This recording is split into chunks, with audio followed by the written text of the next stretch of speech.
नमस्कार साथियों, मैं अमिता बिजेन। आज हम पढ़ने जा रहे हैं सल्तनत कालीन स्थापत्य कला। हम जानते हैं कि भारत में सल्तनत काल की नींव 1206 में कुतुबुद्दीन ऐबक के द्वारा रखी गई थी। दिल्ली सल्तनत में स्थापत्य कला की शुरुआत कुतुबुद्दीन ऐबक के शासनकाल से शुरू हुई। दिल्ली सल्तनत के प्रमुख वंशों जैसे गुलाम वंश, खिलजी वंश, तुगलक वंश, सैयद वंश व लोदी वंश ने इस कला के फलने फूलने में अपना अपना योगदान दिया। शुरुआती इस्लामिक इमारतें तो हिंदू मंदिरों को तोड़कर बनाई गई थी, परंतु उसके बाद धीरे धीरे इस कला ने अपने पैर जमा लिए और बाद की इमारतें इंडो इस्लामिक आर्किटेक्चर अर्थात हिंदू मुस्लिम स्थापत्य कला में नए तरीके से बनाए जाने लगी। अब बात करते हैं इंडो इस्लामिक स्थापत्य कला शैली क्या है। जैसे कि हमें पता है कि भारत में जो इस्लाम के पूर्व जो स्थापत्य कला की प्रचलित शैली थी जिसमें शहतीरी शिल्प का उपयोग किया जाता था, शिखरों का उपयोग किया जाता था एवं अलंकरण हेतु कमल, बेल के नमूने, स्वास्तिक, घंटियों के नमूने एवं कलश इत्यादि का प्रयोग किया जाता था। इसी प्रकार इस्लाम के आगमन के पश्चात जो एक नई शैली का आगमन हुआ उसे हम इस्लाम शैली कहते हैं। और इस इस्लाम अपने साथ मुस्लिम जो है वो अपने साथ मेहराब और गुंबदों की तकनीक भी भारत में लेके आए। इसके अलावा उनके पास अलंकरण की नई नई विधियाँ थी। जब भारतीय और इस्लाम दोनों के स्थापत्य कला की शैली आपस में मिली तो इसे हम इंडो इस्लामिक स्थापत्य कला शैली कहते हैं। और बाद में हम देखते हैं कि इसी इंडो इस्लामिक स्थापत्य कला शैली का धीरे धीरे विकास हुआ, जो कि गुलाम वंश से चलते चलते हम देखते हैं कि मुगल काल में इसकी चरम परिणति होती है। सल्तनत कालीन वास्तुकला के विकास को मुख्यतः 3 भागों में बांटा जा सकता है। गुलाम एवं खिलजी काल में वास्तुकला, तुगलक काल में वास्तुकला एवं सैयद और मोदी काल में वास्तुकला। आइए बात करते हैं गुलाम कालीन वास्तुकला अर्थात कुतुबुद्दीन ऐबक से आरंभ करते हैं। कुतुबुद्दीन ऐबक पहले शासक हैं जिसके समय में स्थापत्य कला का विकास जो है वो आरंभ हुआ। स्थापत्य कला का तात्पर्य है सल्तनत कालीन स्थापत्य कला। कुव्वत उल इस्लाम पहली इंडो इस्लामिक मस्जिद है जिसका निर्माण कुतुबुद्दीन ऐबक के शासनकाल ऐबक के समय में 1192 में कराया गया। तराइन के युद्ध के पश्चात पृथ्वीराज के युद्ध हारने के पश्चात कुतुबुद्दीन ऐबक ने इसका निर्माण करवाया। यह एक मस्जिद है और इसमें भारतीय एवं मुस्लिम शैली दोनों शैलियाँ जो हैं वो दिखाई देती हैं। अगर आप छत को देखेंगे इस मस्जिद के तो भारतीय जो स्थापत्य कला में जो अलंकरण होते हैं वो सारे तत्व जो है इसकी छत में मौजूद हैं।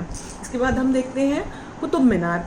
कुतुब मीनार आप सभी ने देखा होगा कि एक बहुत ही ऊंचा स्मारक है जो कि कुतुब मीनार दिल्ली दिल्ली के महरौली गांव में स्थित है ना, 12 किलोमीटर दूर है। ये 5 मंजिला एक ईंटों से बना हुआ, ईंटों और लाल बलुआ पत्थर से बना हुआ एक स्मारक है जो कि जिसकी लंबाई जो है वो 72.5 मीटर है। नीचे जिसका व्यास है ना बेस में वो 14 मीटर है, जबकि ऊपर ये इसका व्यास कम होता गया है और सबसे ऊपर जो है ये 2.75 मीटर है। कुल 5 मंजिलों में ये निर्मित है। कुतुबुद्दीन ऐबक ने जब इसको बनवाना चालू किया तो केवल पहली मंजिल ही पूरी हो पाई थी। बाद में हम देखते हैं कि जो परवर्ती शासक हैं जैसे कि इल्तुतमिश, उन्होंने 3 मंजिल और बनवाया और बाद में सबसे अंतिम में फिरोज शाह तुगलक ने इसका 5वां मंजिल का निर्माण करवाया। कुतुब मीनार के पश्चात 2.5 दिन का झोपड़ा।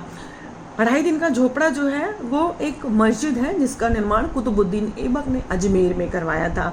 पहले यहाँ पे संस्कृत विद्यालय था जिसको तोड़कर इस मस्जिद का निर्माण किया। तो स्वाभाविक सी बात है कि जब विद्यालय को तोड़ा गया तो उस समय जो उस विद्यालय के जो अवशेष बचे उन्हीं अवशेषों को मिला के ये मस्जिद का निर्माण करवाया गया। अर्थात यहाँ पे हम देखते हैं कि दोनों जो शैलियाँ हैं उसको फिर से यहाँ पे हमको मिश्रण देखने को मिलता है। इसके पश्चात हम बात करते हैं इल्तुतमिश कालीन वास्तुकला। इल्तुतमिश काल जो का समय था, उस समय कुछ मकबरों का निर्माण जो है वो आरंभ हुआ। पहला मकबरा, देखिए इसके पहले भारत में तुर्कों के आगमन के पहले भारत में कभी मकबरा नहीं बना था। इल्तुतमिश के काल में सबसे पहला मकबरा जो है वो सुल्तानगढ़ी में बनाया गया, इसीलिए हम इसको मकबरा इल्तुतमिश को मकबरा निर्माण शैली का जन्मदाता कहते हैं ना। ये मकबरा जो है वो इल्तुतमिश ने अपने ज्येष्ठ पुत्र नसरुद्दीन महमूद की याद में बनवाया था। मकबरा का तात्पर्य होता है कब्र। और उसके पश्चात इस सुल्तानगढ़ी के मकबरे के पश्चात इल्तुतमिश ने स्वयं का मकबरा बनवाया और हौज शमसी ईदगाह जामा मस्जिद का निर्माण भी इल्तुतमिश ने बदायूं में करवाया। इल्तुतमिश के काल में एक महत्वपूर्ण दरवाज़ा, जिसको हम अतरिकिन का दरवाज़ा कहते हैं, इसका निर्माण जो है वो राजस्थान के नागौर में करवाया गया। बाद में हम देखते हैं कि बुलंद दरवाज़ा जो है वो अकबर ने इसी को ही ध्यान में रख के बनवाया था। बलबन कालीन वास्तुकला, तो बलबन जो है, क्योंकि हमें पता है कि बलबन इस्लाम धर्म को जो है शुद्ध इस्लामी पद्धति पे विश्वास करता था, तो इसलिए उसके काल में जो मकबरे बने वो पूर्णतः इस्लामी पद्धति से निर्मित थे। और इन्होंने स्वयं का मकबरा बनाया और एक लाल महल जो है वो भी बनवाया। अब हम देखते हैं खिलजी कालीन वास्तुकला। खिलजी काल के आते आते वास्तुकला का बहुत विकास होता गया। कहीं कहीं कुछ भवन हम दोनों शैली में निर्मित देखते हैं, तो किसी किसी शासक के समय में विशुद्ध इस्लामी तरीके से भवनों का निर्माण करवाया गया था। खिलजी कालीन प्रमुख वास्तुकला में अलाई दरवाज़ा जो है, इसका स्थान सर्वोपरि है। अलाई दरवाज़ा वास्तव में कुव्वत उल इस्लाम मस्जिद का एक दरवाज़ा है ना। ये 1310 से लेके 1311 में इसका निर्माण कार्य जो है वो आरंभ हुआ था। और इसमें इस दरवाजे के ऊपर में एक गुंबद बना हुआ है, जो कि पहली बार विशुद्ध वैज्ञानिक विधि से बनाया गया गुंबद है। जॉन मार्शल जो कि एक पुरातत्ववेत्ता थे, उन्होंने अलाई दरवाज़ों को इस्लामी स्थापत्य कला के खजाने का सबसे सुंदर हीरा कहा। इसके पश्चात अलाउद्दीन खिलजी ने सीरी नगर बसाया, जो कि दिल्ली नगर है, और यहाँ पे सीरी का किला, हौज अलाई, हौज खास इत्यादि बनवाया। जमात खां मस्जिद भी अलाउद्दीन खिलजी ने निजामुद्दीन औलिया के दरगाह के समीप में बनवाया है। 1000 स्तंभों वाला महल भी अलाउद्दीन खिलजी ने बनवाया है। इसके पश्चात हम तुगलक काल में वास्तुकला को देखते हैं। जैसा कि हम जानते हैं कि तुगलक काल के आते आते जो प्रशासनिक व्यवस्था है और आर्थिक व्यवस्था, ये कमज़ोर होती गई थी, इसलिए उसका जो प्रभाव है वहाँ की वास्तुकला में भी दिखाई देता है। वास्तुकला की अगर विशेषताओं पर बात करें तो भव्यता एवं सुंदरता के स्थान पर इमारतों की सादगी एवं विशालता पर अधिक जोर दिया गया। लाल बलुआ पत्थर जो कि महंगा होता था, उसके स्थान पर सस्ता मटमैला पत्थर का उपयोग किया गया।